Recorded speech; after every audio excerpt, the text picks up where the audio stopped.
오늘 함께 보실 하나님 말씀은 요한복음 5장 30절에서 47절 말씀으로 증언 앞에 선 우리라는 제목으로 요한복음 시리즈 그 15번째 시간 함께 하도록 하겠습니다.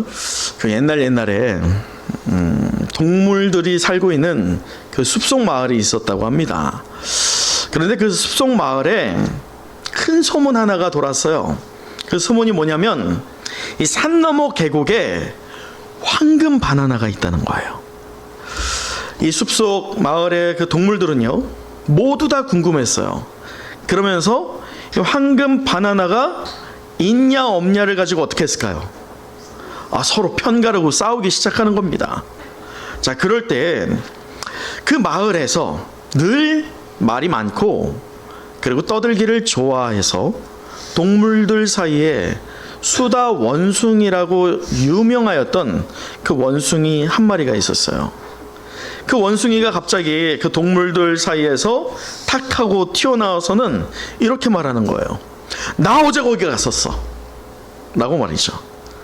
그러면서 진짜야, 황금 바나나 난 봤다, 반짝반짝 하던 걸 이라고 자랑하듯이 그렇게 말했습니다. 그 얘기를 들은 숲속마을 동물들이 어떻겠어요?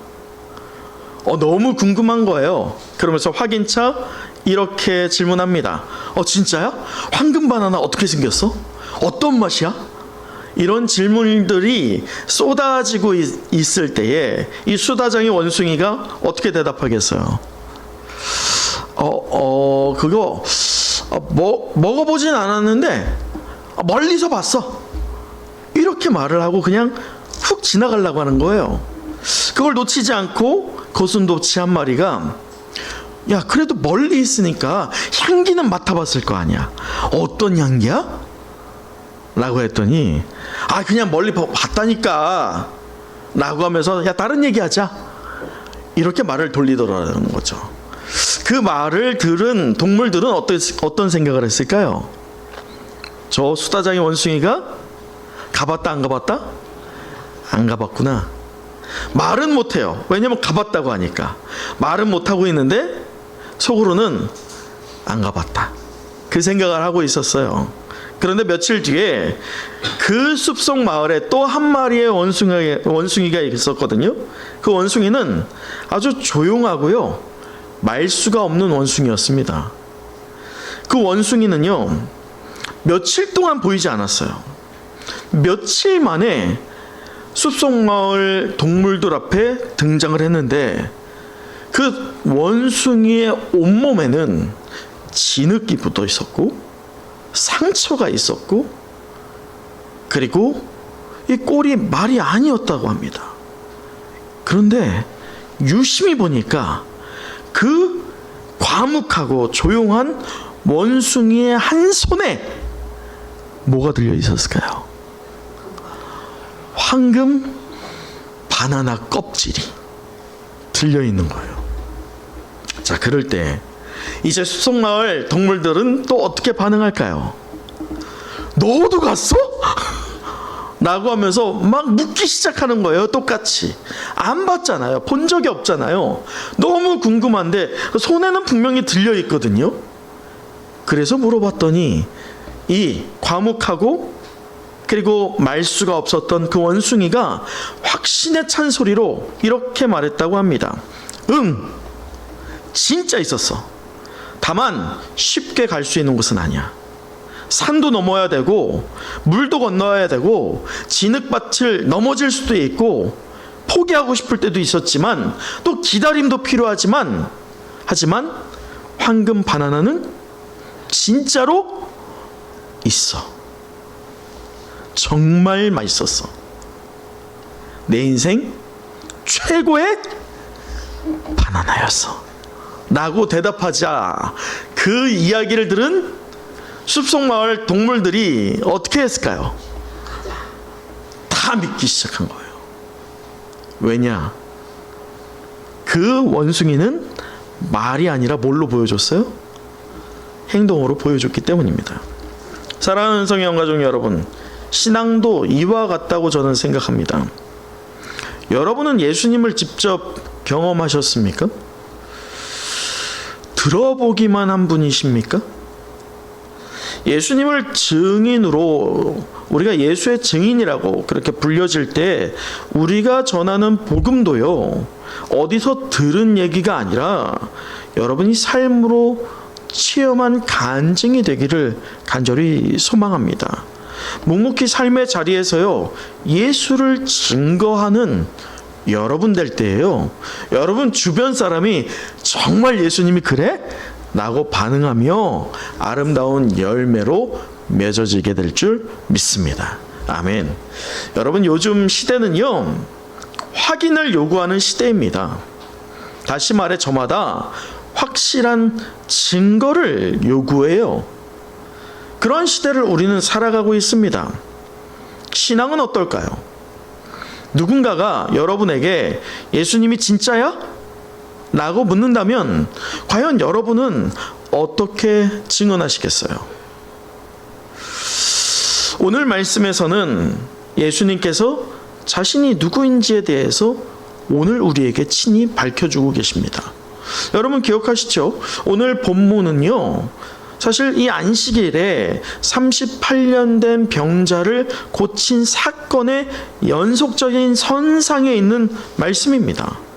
그 안식일 날 사실은 병자를 고치면 안 됐는데 그 병자를 고치고 그의 침상을 들고 나가라, 일어나라, 걸어가라 라고 했던 그 명령 때문에 예수님을 죽이고자 하는 그러한 무리가 발생됐고, 그 무리를 상대로 예수님께서 오늘 예수 그리스도가 과연 누구냐에 대한 변론을 하고 있는 것이 바로 오늘 본문의 메시지입니다. 여러분, 오늘 어떤 주일이라고요? 종려주일.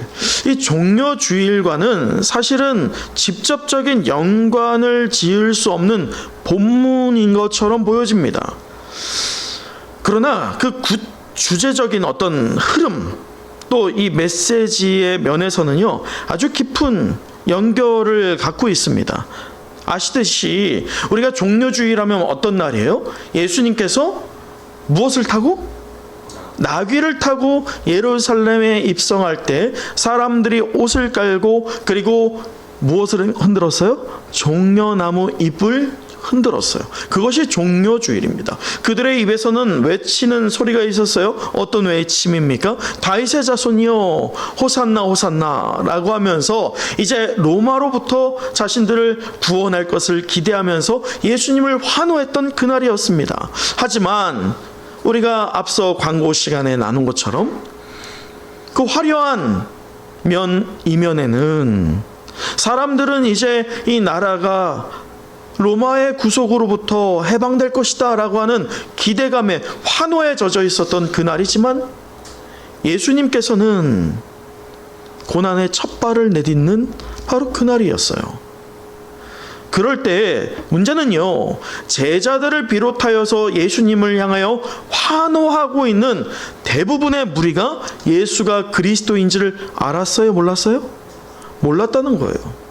그리스도라고 고백은 하였지만 그 그리스도의 개념이 예수님이 갖고 있던 개념과는 같아요? 달라요? 전혀 달랐어요.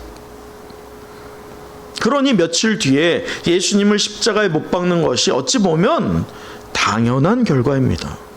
예수님이 누구인지를 모르니까 말이죠. 이와 같은 믿음 없는 반응이 바로 오늘 본문에 나타나 있고, 그 본문 가운데에서 예수님이 이제 자신이 누구인지에 대해서 밝히고 있어요. 여러분, 오늘 31절 함께 읽어보도록 할까요? 31절이에요. 시작.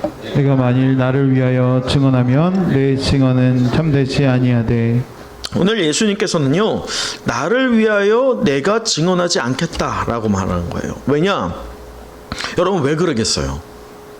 예수님은 이미 신성 모독죄에 걸렸어요. 그것으로 이제는 심판의 자리, 곧 사내들인 공의에 끌려가는 일만 남은 상태입니다.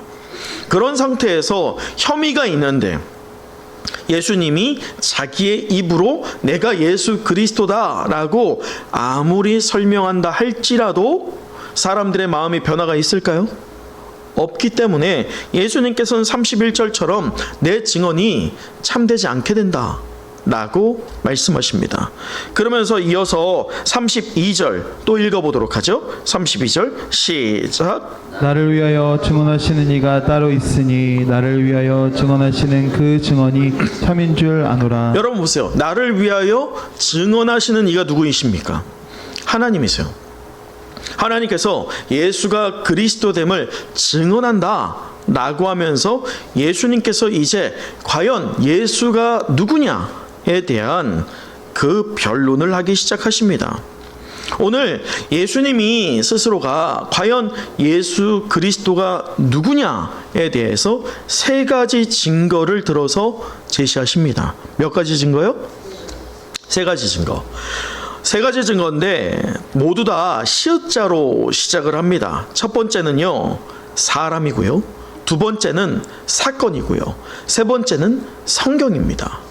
이 세 가지 증거를 들어서요, 지금부터 우리가 하나씩 살펴보면서 우리가 믿는 예수가 왜 진짜인지, 또 왜 우리가 예수 그리스도를 따라야 하는지, 또 우리가 그 증언을 요구하는 시대 가운데 어떤 증언을 해야 할지를 함께 도전해보는 은혜의 시간 되었으면 좋겠어요.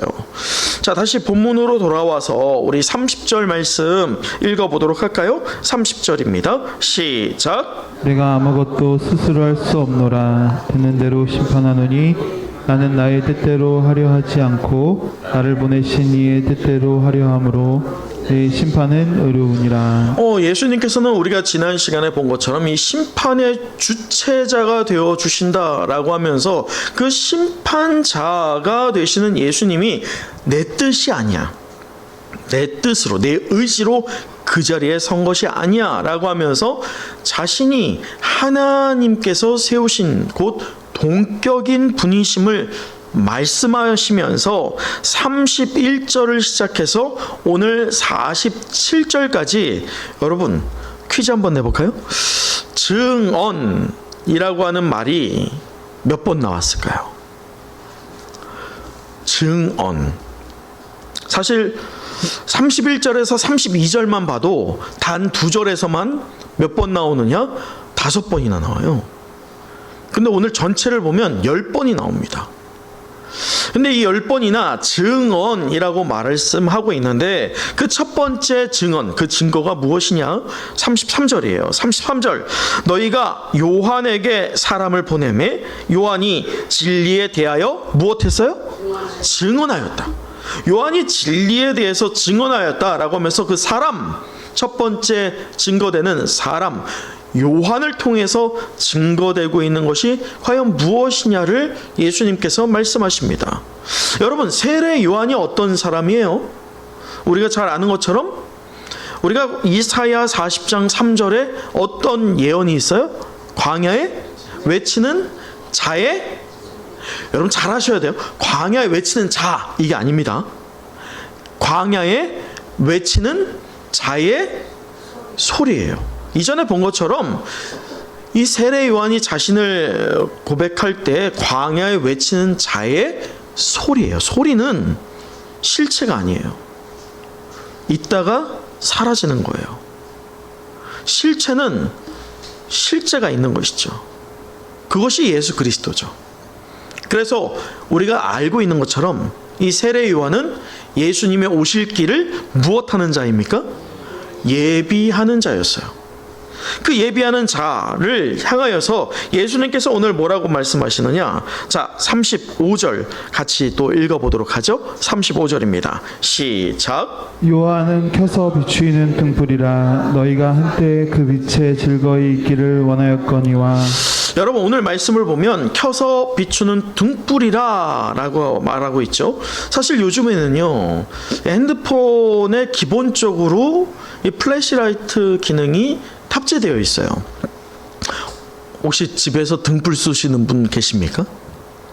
있다면 이상한 거예요. 등불은 어떻게 써야지 되는 거예요? 기름을 넣어야 돼요. 그냥 써지는 게 아니에요. 그런데 이 등불은 번거롭습니다. 기름이 없을 땐 또 어떻게 등불을 비췄어요? 초였어요. 그런데 그것이 바람 불면 어떻게 돼요? 꺼지잖아요. 그런데 오늘날 현대 플래시라이트가 달려있는 핸드폰만 있으면 어두운 곳일지라도 어떻게 할 수 있습니까? 비출 수 있어요. 아마도 여러분 핸드폰에 다 그 기능이 있을 거예요. 그러니 현대를 살고 있는 현대인들에게 등불이 필요합니까? 그래서 오늘 말씀이 크게 와닿지 않아요. 하지만 플래시라이트로 바꿔서 이해해보면 금세 이해가 됩니다. 이게 무슨 말이냐면 오늘 말씀에서 예수님이 말하고 있는 등불이나 우리가 흔하게 너무 유용하게 사용하고 있는 핸드폰에 기능되는 그 플래시라이트나 그 기능과 한계가 똑같다는 거예요. 여러분, 그 기능이 무엇입니까? 그 기능은 어두움을 비추는 거예요. 그런데 어둠을 비출 때 사용하는데 이 어둠이 훨씬 더 심할 때, 어두움도 단계가 있죠. 혹시나 칠흑같이 어둡다 라고 하는 걸 경험해 보셨어요? 칠흑같이 어둡다. 그게 집에서 말고 밖에서 칠흑같이 어둡다. 사실은 시골만 가도요, 어둡다라고 하는 밤에 나갔을 때 좀 달이 좀 떠 있고 별이 떠 있으면 칠흑 같습니까? 사실 다 보여요. 책도 볼 수 있어요. 이게 생각보다 굉장히 밝습니다. 하지만 칠흑같이 어둡다라고 한다면 어떤 상황이어야 되겠어요? 아무것도 안 보여야겠죠. 그럴 때일수록 등불의 기능, 플래시라이트의 기능은 훨씬 더 돋보여지죠. 그게 지금 세례 요한이에요. 이게 어떻게 보면 그리스도가 등장하기 전까지만 해도 암흑시대였습니다. 왜냐하면 하나님의 메시지가 중단된 지가요 300년이 넘어가요. 그러다 보니 하나님은 분명히 계신 것 같지만 유대인들이 하나님을 믿는다라고 제사도 드리고 고백도 하고 있고 예수님이 아니죠. 메시아를 기다리고 있긴 하지만 하나님과 유대인의 관계는 어떨까요? 가까울까요? 상당히 멀죠. 그럴 때 세례 요한이 나타났으니 세례 요한을 볼 때 사람들이 어떻게 말했느냐? 자, 다시 한번 오늘 말씀을 보세요. 35절이에요. 35절 다시 한번 읽어보죠. 시작. 요한은 켜서 비추이는 등불이라 너희가 한때 그 빛에 즐거이 있기를 원하였거니와. 여러분 보세요. 한때는 뭐예요? 지금 잠시나마 세례 요한이 광야에서 돌아와 요단강에서 세례를 베풀 때에 사람들이 즐거워하지 않았습니까? 바로 그거예요. 근데 보세요. 등불이나 플래시라이트나 한계가 언제입니까? 한계는 똑같아요. 그 한계가 뭐예요? 밝은 빛이 있는 바깥에 나갔을 때예요. 햇빛이 쨍쨍한 그 야외에 나갔을 때 플래시라이트를 켜고 책을 보는 이가 있다면 우리는 어떻게 생각하게 될까요? 이상하다고 봐요. 왜요? 그걸 킬 필요가 있어요? 없어요? 없기 때문이에요. 등불은 더욱이 더 그렇겠죠. 그러니 예수 그리스도가 실제로 등장했을 때에 더 이상 세례 요한이 필요해요? 안 필요해요? 안 필요한 거예요. 그래서 세례 요한을 통해서 예수님께서 하시고자 하는 것은 세례 요한의 증거 자체가 무엇이냐? 그 존재 자체가 무엇이냐? 그의 사명 자체가 무엇이냐? 딱 하나예요. 그 하나가 무엇이에요? 예수 그리스도가 누구인지, 그가 오실 거야. 그것을 준비하는, 예비하는 자였어요. 그것을 외치는 자였어요. 사랑하는 성의 영가족 여러분, 우리는 어떻습니까? 여러분의 존재 이유가 무엇입니까? 이 땅에서 잘 사는 거, 평안한 거, 아프지 않고 또 부요함을 누리는 거 다 중요하죠. 하지만 성도된 자들에게 그 존재 이유를 묻고 또 성도된 자에게 맡겨진 사명이 무엇이냐고 묻는다면 우리에게는 이 자리에 있는 모든 성도에게 공통적으로 하나님께서 또 예수 그리스도께서 요구하시는 바는 단 하나입니다. 그게 뭘까요? 예수 그리스도를 증거하는 것이에요. 사랑하는 은성의 영가족 여러분, 저는 여러분 모두가요 예수님만 바라보며 예수님만을 증거하시기를 축복합니다. 나는 죽고 내 안에 예수 그리스도가 드러나는 여러분의 개인과 가정과 교회 되기를 간절히 소망합니다. 또한 이어서 우리 36절 같이 읽어보도록 하죠. 36절이에요. 시작. 내게는 요한의 증거보다 더 큰 증거가 있으니 아버지께서 내게 주사 이루게 하시는 역사 곧 내가 아는 그 역사가 아버지께서 나를 보내신 것을 나를 위하여 증언하는 것이요. 네, 여기에서 역사라고 하는 말을 예수님께서 많이 하시는데 이 역사는 곧 예수님의 사역입니다. 곧 사건이죠. 여러분 기억하시죠? 오늘 말씀이 어디에 연장선상에 있었어요? 38년 된 병자를 언제 고친 사건이에요? 안식일날 고친 사건이었어요. 자, 그럴 때 이 사건 하나만으로도 사람들이 깜짝 놀랐습니다. 38년 된 병자를 예수님이 한 번에 고쳐주셨기 때문이죠. 그러나 이 공간복음을 보면 사실 예수님의 기적과 이적의 장면들은 요한복음은 사실 많이 기록하지 않았어요. 요한복음은 공간복음에 기록되지 않은 부분을 강조하길 원했었지만 우리가 성경을 볼 때 이 공간복음에 많이도 보여지는 장면들은 예수님이 행하셨던 이적과 기적의 사건들입니다. 그것이 얼마나 많이 기록되어 있는지 모릅니다. 그런데 예수님이 그렇다면 왜 이적과 기적을 행하셨느냐? 여러분 보세요. 오늘 제가 만약에 기적을 행해서 안진뱅이를 일으키고 그리고 말 못하는 분이 말을 하게 됐다? 소경이 눈을 뜨게 됐다? 엄청난 일 아니에요? 그런데 그런 일을 행할 때에 우리가 주의해야 되는 게 무엇이에요? 그 일을 행할 때 누가 돋보여지길 원합니까? 자기가 돋보여지길 원하는 것들이 있어요.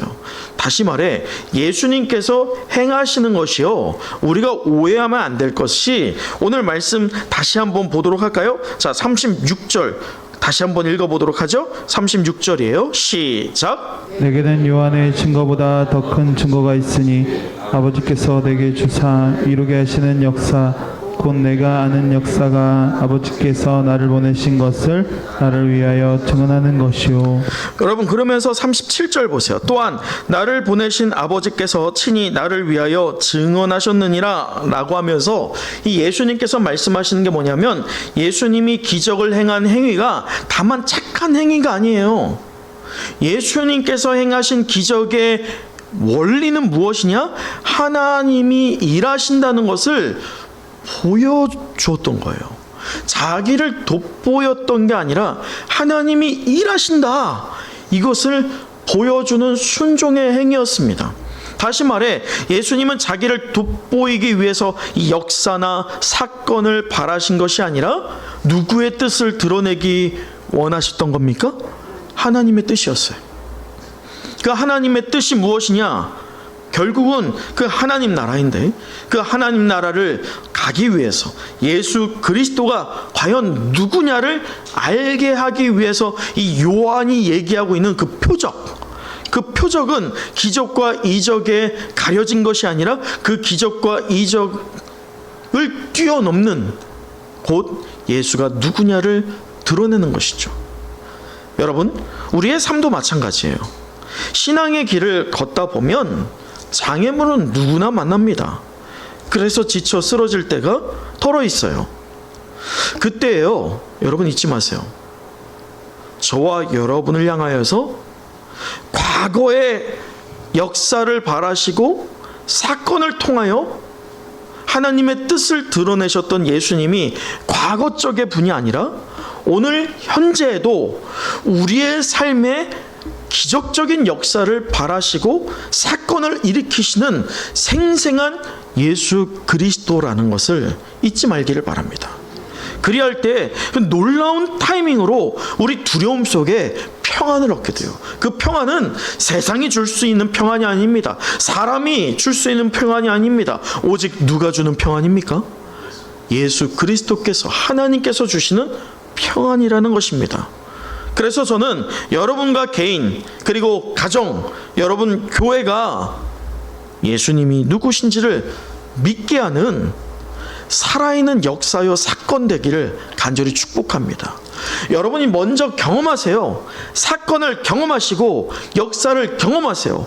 그리고 여러분이 살아있는 역사가 되고 살아있는 사건이 되어서 이제 예수님이 행하셨던 것처럼 여러분도 사건이요 역사로서 무엇을 드러내셔야 합니까? 하나님의 뜻이에요. 곧 예수 그리스도이시죠. 자, 이제 마지막이에요. 세 번째 증거는요, 바로 성경입니다. 우리 마지막 오늘 39절 또 읽어보도록 할까요? 39절이에요. 시작. 너희가 성경에서 영생을 얻은 줄 생각하고 성경을 연구하거니와 이 성경이 곧 내게 대하여 증언하는 것이니라. 39절을 보면 당시의 유대인들은요, 유대인들에게 성경은 이 신약 성경이 아니죠. 구약 성경입니다. 히브리어로 작성되어 있던 이 구약 성경인데 매우 철저히 연구했어요. 오늘날도 여러분이 이스라엘로 슝 비행기를 타고 가면 이스라엘 사람들이 통곡의 벽이 어디입니까? 이스라엘에 그 헤롯 성전이 무너지고 나서 벽이 하나가 남아 있거든요. 그 벽 하나를 이스라엘 사람들이 이마를 대고 기도하는 데입니다. 그럴 때 혹시 그 장면 보셨어요? 그들의 이마를 보셨나요? 이마에 보면 여기 말고 여기에 모자 말고 뭐 이상한 뚜껑 같은 거 있죠. 그거 말고 뭘 씁니다. 혹시 보신 적 있으세요? 꼭 다음에 제가 한번 보여드릴게요. 상자가 있어요. 머리 위에 상자를 쓰고 거기에서 통곡의 벽에 머리를 댑니다. 그리고 잘 보면 그들의 팔에도 뭔가 상자 같은 게 있어요. 그게 뭐냐? 구약에 모세가 말한 것처럼 이마와 팔에 띠를 두르고 기도하라 라고 했던 것, 곧 거기에는 말씀이 들어있어요. 그 말씀이 말한 명령 그대로 이마에 여전히 붙이고 있고 팔목에 두른 채 그 통곡의 벽에서 기도합니다. 그리고 그 말씀을 외웁니다. 여러분, 너무나도 은혜스러운 말 아니에요? 시간이 이렇게 지났음에도 불구하고 그들은 말씀대로 삽니까, 안 삽니까? 사는 것 같아요. 하지만 문제는 그들이 성경을 읽으면서도 누구를 경험하지 못했어요? 예수님을 경험하지 못했어요. 여러분, 우리가 뭐 TV를 보면 안티크리스찬이었던 어떤 이가 성경 몇 번 읽었다고 해서 성경을 강론하는 일들을 간혹 보기도 합니다. 여러분, 그런 일이 가능할까요, 못할까요? 얼마든지 가능해요. 성경을 연구하면요, 여러분보다 훨씬 더 잘 풀어낼 수 있을 거예요. 그러나 성경을 그렇게 아무리 읽는다 해도요, 성령의 조명과 감동이 있지 않은 상태에서는 성경을 100번, 1000번, 10,000번 읽는다 해도 누구를 만나지 못해요? 예수님은 결코 만나지 못합니다. 오늘 46절도 한번 읽어보도록 하죠. 오늘 46절이에요. 함께 읽어봅니다. 시작. 모세를 믿었더라면 또 나를 믿었으리니 이는 그가 내게 대하여 기록하였습니다. 여러분 보세요. 모세를 믿었다고 하면 누굴 믿어야 돼요? 예수님을 믿어야 돼요. 하지만 믿지 않아요. 보세요. 성경은 우리가 왜 읽느냐? 라고 누가 물어본다면, 성경을 읽으면 마음이 편해져. 성경을 읽으면 내 마음이 좀 다잡아져. 라고 한다면 여러분에게 이 성경은요, 다만 종교서적입니다. 또 이 성경을 처음부터 끝까지 읽으면서 1독, 2독, 3독, 100독 그렇게 읽으면서 그것이 여러분의 자랑이 된다면 그 역시나 성경은 그냥 책에 불과합니다. 성경은요, 처음부터 끝까지 오직 누구를 가리킵니까? 예수 그리스도입니다. 그래서 성경은요, 거대한 화살표라고 할 수 있어요. 성경의 곳곳마다 제시하고 있는 이가 있으니 단 한 분이에요. 그분이 누구예요? 예수 그리스도이십니다. 이제 누군가 여러분에게 성경 왜 읽어요? 라고 한다면 여러분 뭐라고 대답하셔야겠어요? 저를 따라해 보시죠. 내가 성경을 읽는 목적은,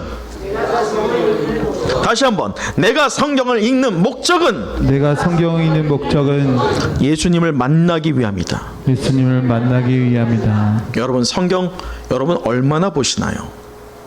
제가 말하는 건 몇 독을 얘기하는 게 아니에요. 얼마나 많이 읽는 걸 얘기하는 게 아닙니다. 단 한 절이라도 그 안에 예수 그리스도를 얼마나 자주 만나고 계시냐라고 하는 질문입니다. 저는요, 여러분이 시간 날 때마다 성경을 묵상하고 또 그 안에 기록된 것을 은혜로 받아들이는 여러분 되길 간절히 축복합니다. 저는 여러분이 성경을 읽을 때마다 예수님 만나기를 간절히 고대합니다. 성경은 볼 때마다 신비가 있어요. 그래서 우리의 지식과 지혜로는 성경을 다 이해할 수 없어요. 여러분 성경을 다 이해할 필요가 있어요? 없어요. 성경의 이해는 딱 하나입니다. 성경이 가르치고 있는 이가 누구다? 예수 그리스도다. 그래서 그 예수 그리스도를 만나기를 사모해야 되는 것이 바로 성경 읽는 것입니다. 그 반대는 무엇입니까? 성경을 안 읽으면 예수 그리스도를 만날 수 없다는 거예요. 단순한 지식 탐구 아니에요. 단순히 여러분이 묵상하는 것으로 그냥 마음의 평안함을 다지는 것이 성경 읽는 행위가 아닙니다. 성경은 읽을 때마다 살아있는 말씀으로 우리가 경험해야 되며 또 살아계신 예수 그리스도를 만나고 발견하는 체험의 현장이 바로 성경 읽는 그 자리일 줄 믿습니다.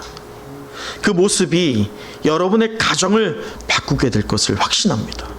또 여러분의 자녀가 믿음의 다음 세대가 될 수 있는 영적 비밀이 바로 여기에 있음을 깨달아 할 수만 있다면 여러분 자녀 앞에서도 읽으세요.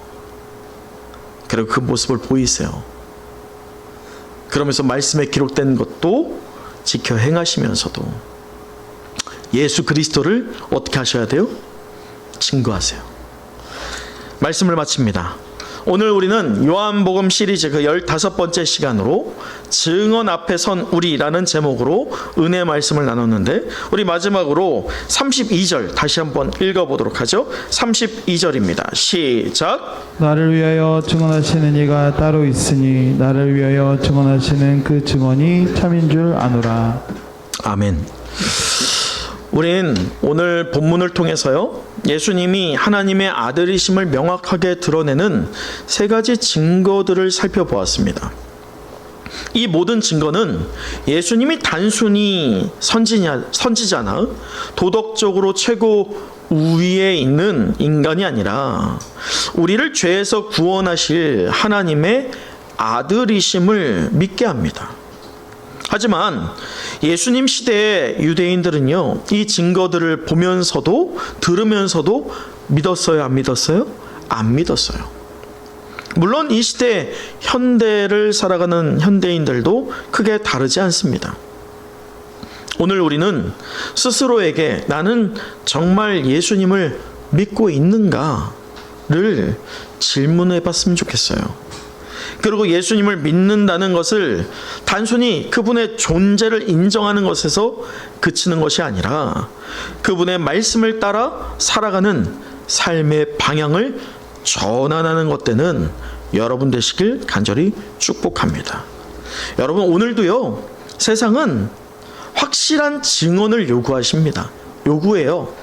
그럴 때 이 증언이라는 게 뒤틀리면 어떻게 돼요? 진리는 왜곡됩니다. 또 증언해야 할 증인이 침묵하면 어떻게 돼요? 진실은 묻혀버립니다. 잊혀져요. 그렇게 되면요, 어두움이 빛을 집어 삼키고 말게 되고 생명의 불씨는 꺼져버리게 됩니다. 온갖 유혹과 회유와 협박에 맞서 신실한 증언자로 사셨던 예수님처럼 이제 하나님 나라의 증인으로 표대를 향하여 달려가는 인생 되는 저와 여러분 우리 모든 은성의 영가족 되길 간절히 소망합니다. 기도하겠습니다.